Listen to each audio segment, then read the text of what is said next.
안녕하세요 여러분, 반디가 돌아왔습니다. 점점 더워지고 있죠. 점점 더 여름에 가까이 가는 것 같습니다. 여름 어떻게 보내지, 더워서 어떡하지 하지 마시고요.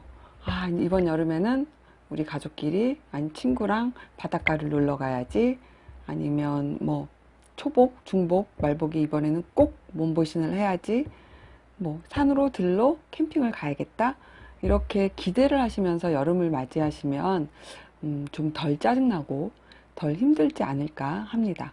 겨울도 마찬가지겠죠. 무조건 이제 점점 더 겨울 더 추워진다는데 어떡하지? 난 겨울 추위에 너무 약한데 하지 마시고, 겨울에는 이제 겨울이 오니까 내가 스키장에도 한번 가보고, 또 겨울엔 성탄절도 있고 연말 연시가 있어서 너무 신나, 여기저기 이제 캐롤이 나오겠네 하면서 어떤 계절을 맞이할 때 그 계절 너무 덥거나 너무 추워서 어떡하지 하는 것보다는 어떤 그 계절을 기대하면서 맞이하면 좀 더 현명하게, 좀 더 기쁜 마음으로 그 계절을 보낼 수 있지 않을까 해요. 여러분들은 다 그렇게 하시겠죠? 오늘은 제가 첫 인사 때도 말씀드렸지만, 제가 책이나 감명 깊게 본 영화, 뭐 좋은 음악을 좀 소개해 드리려고 하는데요. 오늘은 한 권의 책을 여러분들한테 소개할까 합니다. 여러분들은 어떤 그 종류의 책을 좋아하시는지 모르겠어요. 소설, 수필, 뭐 시집, 여러 가지가 있죠. 그렇죠. 얇고 글씨 큰 책. 그게 제일 좋죠. 요즘에는 인문 계통에서 인문 서적도 많이 각광을 받고 많이 찾고들 있으신 것 같아요. 그래서 인문학 강의도 되게 많고, 책도 너무 딱딱하거나 어렵지 않게 이렇게 출판된 책들도 많은 것 같아요. 문화센터 같은 데도 인문학 강좌가 굉장히 많이 열리고 있더라고요. 여러분들도 시간 되시면 한번 찾아서 가서 유명한 그 교수님들이나 학자들한테 그 강의를 듣는 것도 굉장히 어떤 삶의 활력소가 되지 않을까 싶어요. 저는 그렇게 뭐 이렇게 어떤 종류를 특별히 좋아하진 않아요. 물론 공부를 하고 있으니까 전공 서적을 위주로 보지만, 그리고 그와 연관된 책들을 찾기는 하지만, 그래도 저는 뭐 소설도 좋아하고요, 수필도 좋아하고 시집을 참 좋아해요. 그러니까 여러 가지 책들을 이제 그 내용이나 제목 혹은 제가 좋아하는 그 작가의 작품은 읽는 편이고요. 특히 저는 그림책을 굉장히 좋아해요. 장점이 있죠. 얇잖아요. 글씨도 작고 그림이 많고. 농담이고요. 근데 꼭 농담은 아니고, 그 그림책에 있는 그림을 보면서 많은 상상을 하게 되는 것 같아요. 그래서 저는 그림책을 좋아하고, 근데 그림책은 아쉽게도 어린이 서적 코너에 가야 있죠. 그리고 개봉 안 된 것도 많고, 그래서 그래도 그림책을 어린이 서적에 꽂혀 있긴 하지만, 어른이 봐도 굉장히 도움이 많이 되고 생각을 많이 하게 되는 그런 그림책들이 많습니다. 특히 이제 제가 그 중학교 집단 상담을 나갈 때 저희 선생님들끼리는 책을 많이 이용을 하거든요. 중학교이지만 그림책을 갖고 이제 집단 상담을 하다 보면 그 하나의 그림을 갖고 굉장히 여러 가지 이야기가 나오고, 자기의 고민도 나오고, 지금 갖고 있는 어려운 문제, 해결하지 못한 것들도 술술술 쏟아 나오게 되거든요. 그래서 저는 그림책을 여러분들한테 많이 소개를 해드릴 것 같아요. 앞으로도. 오늘 소개해드릴 거는요, 이보나 흐미 엘레프스카라는 작가가 쓴 두 사람이라는 책이에요. 이 책은 관계에 대한 이야기를 많이 실어 놓고 있거든요. 우리가 살다 보면 가족 또는 친구, 그러니까 혼자 살아가는 게 아니기 때문에 굉장히 수많은 사람들과의 어떤 관계 속에 우리가 있게 되는 거잖아요.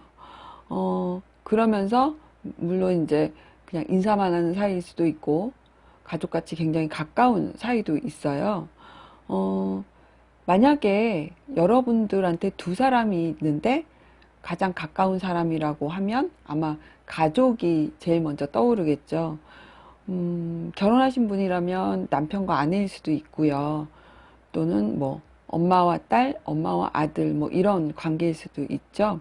아니면 아주 친한 친구가 떠오르시는 분도 있을 거예요.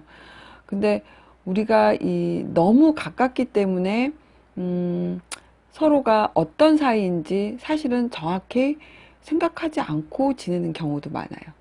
그래서 어떤 오해가, 작은 오해가 생기면 서로 대면대면한 사람보다는 더 크게 그 오해가 더 크게 받아들여지고 더 크게 서운하고 더 크게 화가 나고, 그래서 거의 뭐 등 돌리는 그런 경우도 많이 나고, 친구 같은 경우는 헤어지는 경우도 많죠.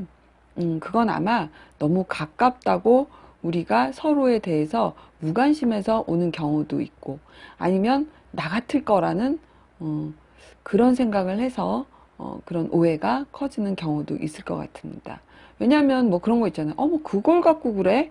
이런 반응 많이 하시잖아요. 아니면 어떻게 너하고 나 사이 이럴 수가 있어?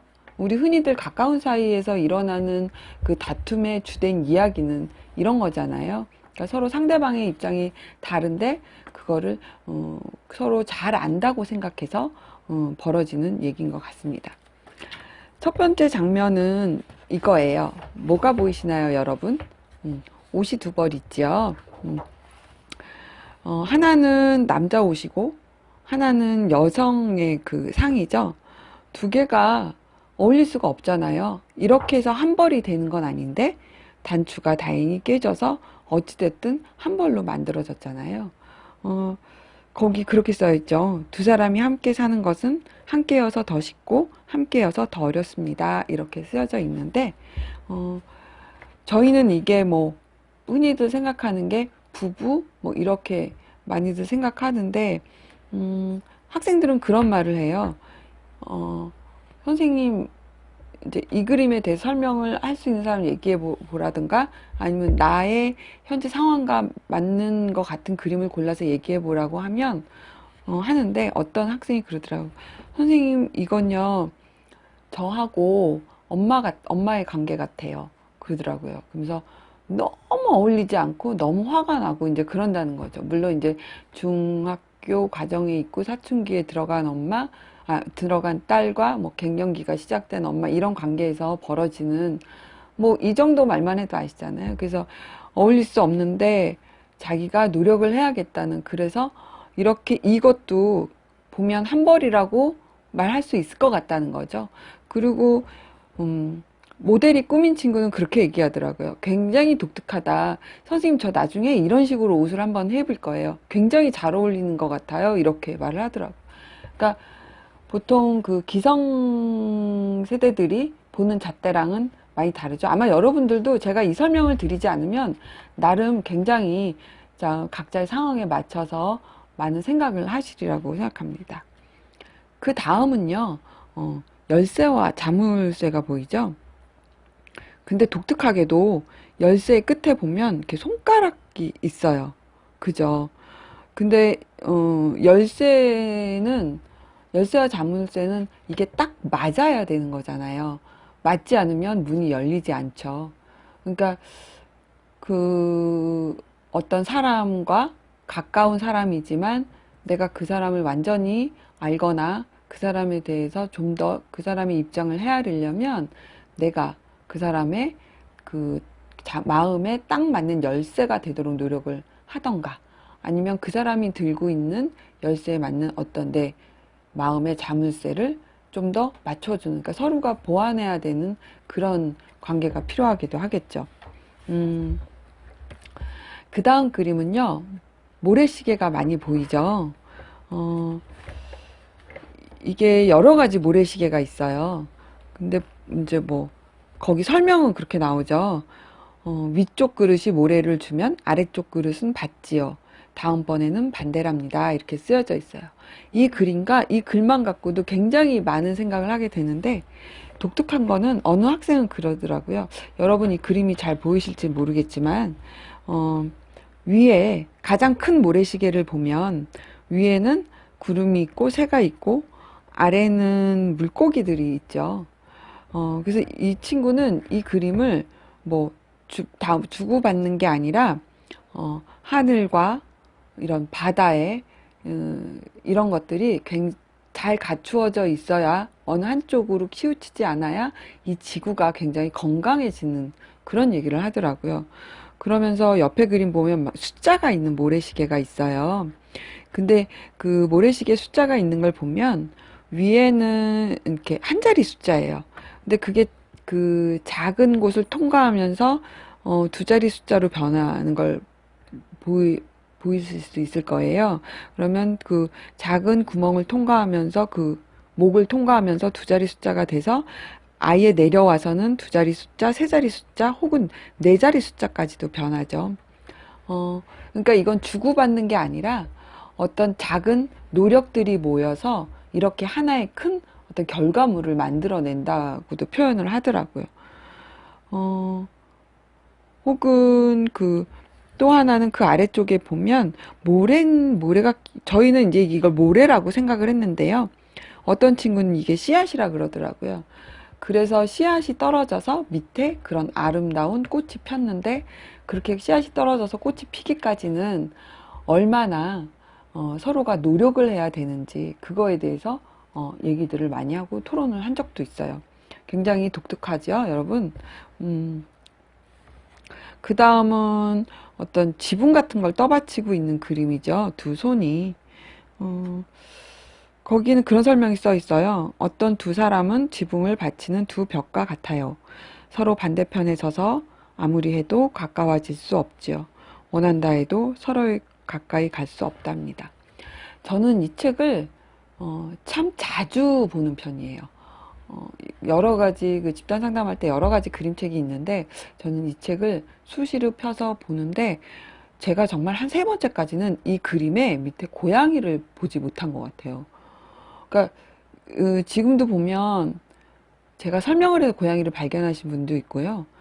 어쩌면 만약에 이 책을 나중에 다시 보신다면 처음 봤을 때랑 다른, 두 번째 펼쳤을 때, 세 번째 펼쳤을 때 처음과 발견하지 못했던 그런 그림들을 발견하실 수 있을 것 같아요. 그게 그림책이 주는 어떤 묘한 매력이라고도 볼 수 있죠. 다음은 그 어떤 나무 줄기인데 꽃이 폈죠. 근데 이 줄기가 가만히 보면 사람 손이에요. 그쵸? 사람 손이 이 어떤 그 관계, 상대방 이런 걸 잘 받쳐줘야 이제 벌도 날다오고 뭐 꽃이 예쁘게 피지 않을까, 뭐 그런 그림인 것 같고. 그 다음에 그림은 이제 한 사람은 나가는 것 같기도 하고 한 사람은 들어오는 것 같기도 하죠. 근데 같은 방향을 계속 쳐다보고 있어요. 마주 봐야죠. 사랑하는 사람은, 그리고 서로 친한 사람은 마주 봐야 되는데 서로 상대방의, 그러니까 뒤통수만 보게 되는 거죠. 과학적인 지식으로 보면 해와 달이, 해가 없어야 달이 뜨는 게 아니죠. 같은 우주 공간에 있는데 이게 이제 여러 가지 그 현상, 그런 걸로 인해서 우리가 지구에서 볼 때는 해가 사라지면 꼭 달이 나타나는 것처럼 느껴지잖아요. 그래서 어떤 문학적 표현에서 보면 도저히 만날 수 없는 관계, 뭐 이런 걸로도 표현되는데, 어쨌든 낮이 오면 밤이 사라지고 또 밤이 오면 낮이 사라지는 것처럼 어떤 그런 관계도 있을 수 있죠. 아무리 가깝지만. 그 다음 그림은 사람 눈이죠. 눈인데 하나는 노란색이고 하나는 파란색이에요. 하나는 좀 시원하거나 뭐 서늘하다고도 느낄 수 있고 하나는 좀 따뜻하죠. 근데 이 둘이 눈물을 흘려서 합쳐진 색이 가장 편안한 색이라고 할 수 있는 그런 그린색으로 변하죠. 그러니까 어떤 아이들은 이게 그 농부 아저씨들의 땀이라 그러더라고요. 그래서 그 땀이 땅에 막 쏟아져야 우리가 원하는 뭐 곡식이 잘 익을 수 있고, 그리고 요즘같이 더워서 비가 안 올 때는 농부 아저씨들의 그 눈물이라고 표현하는 친구들도 있어요. 그 다음은, 자전거 바퀴죠. 자전거 바퀴인데, 자전거는 뒷바퀴가 오른쪽으로 가고 싶다 그래서, 가고 싶은데, 앞바퀴가 왼쪽으로 가면, 뒷바퀴는 오른쪽, 앞바퀴는 왼쪽, 이렇게 갈 수는 없잖아요. 서로가 항방향으로만 가는 게 자전거죠. 뭐 그런 얘기가 글로 쓰여져 있기도 하고, 그런 걸 나타내기도 하고, 또 어떤 바퀴는 보면 그림에 좀 찌그러져 있는 게 있어요. 바람이 빠진 듯한. 그러면 바람이 빠지면 잘 달릴 수가 없죠. 어쨌든 서로가 다 건강해야지 이 어떤 관계가 잘 성립이 되고 더 좋은 방향으로 유지돼 나갈 수 있지 않을까. 그거는 이제 이 작가의 생각이기도 하고 기존 어른들의 생각이기도 하지요. 그렇게 생각하지 않는 친구들도 굉장히 많고, 어른들도 이 그림에 대해서 보여주면 전혀 다른 해석이 나오기도 합니다. 마지막으로는 이 뜨개질 하는 그림이 나오죠. 하나는 여자 손이고 하나는 남자 손 같기도 하고, 그래서 거기 설명은 그렇게 돼 있어요. 두 사람이 함께 한다면 무엇이든 할 수 있답니다. 세 번째 사람을 만들어낼 수도 있어요. 그러니까 이 뜨개질을 하는데 이게 약간 애기옷 같은데, 이게 만약에 부부라면 어떤 새 생명을 만드는 그런 육가를 잘 하는 그런 거라고 볼 수 있죠. 근데 제가 어떤 청소년들 집단 상담에 가서 이 그림을 고른 어떤 친구는 그런 말을 하더라고요. 이걸 시를 풀어야 된다는 거죠. 왜냐하면 이 그림은 자기가 느끼기에 너무 잔인하대요. 아이가 엄마 아빠가 설계한 대로 원하는 대로 그렇게 잘할 수는 없다는 거죠. 이거는 아이의 개성을 너무 무시하고 엄마 아빠가 아이의 그 미래 장래까지 만들어가는 그런 굉장히 좋지 않은 모습이라고. 그러니까 그 친구의 이제 나중에 고민을 보면 그거와 연관된 것도 있기도 한데, 하여튼 그렇게 해석하는 친구들도 있습니다. 여러분 어떠셨어요? 지금 제가 보여드리지 않은 장면은 몇 장 안 돼요. 그러니까 굉장히 얇죠? 얇고, 그런데 제가 아까도 말씀드렸지만 볼 때마다 새로운 그 느낌을 가질 수 있고요. 힘들거나 할 때 이 책을 쳐다보면서, 그러니까 관계 속에서 뭐 힘든 일이 있을 때 이 책을 보면 저 자신도 새로 돌아볼 수 있는 그런 기회가 되는 것 같아서 제가 오늘 소개해 드렸습니다. 이브나 흐미 얄레프스카님의 그 책들은, 그림책은 다 이렇게 많은 생각을 하게 되는, 근데 이 책은 어린이 서적 코너에 가셔야 볼 수 있습니다. 그러니까 이 작가의 다른 책도 만나보시면 참 좋을 것 같아요. 제가 마지막으로 작가가 한 말을 한번 알려드리고 마칠게요. 아무리 해봐도 두 사람의 셈은 이상하기만 해요. 규칙도 없고 결과는 항상 바뀌지요. 어쩔 때는 더해야 하고 어쩔 때는 빼야 하고, 가끔은 나눗셈의 결과가 곱하기처럼 나오기도 하고, 연습 문제의 정답을 보아도 아무런 소용이 없어요. 두 사람은 손을 잡고 함께 걸어가요. 하지만 가는 길에 잡지 않은 오른손과 왼손으로 무엇이라도 할 수 있지요. 물론 함께 있지만 따로따로이기도 해요. 두 개의 똑같은 선이 만드는 마치 수학의 가장 멋진 부호 이퀄처럼요. 두 개의 똑같은 선은 플러스처럼 이렇게 겹쳐볼 수도 있어요. 이렇게 작가는 얘기하고 있습니다.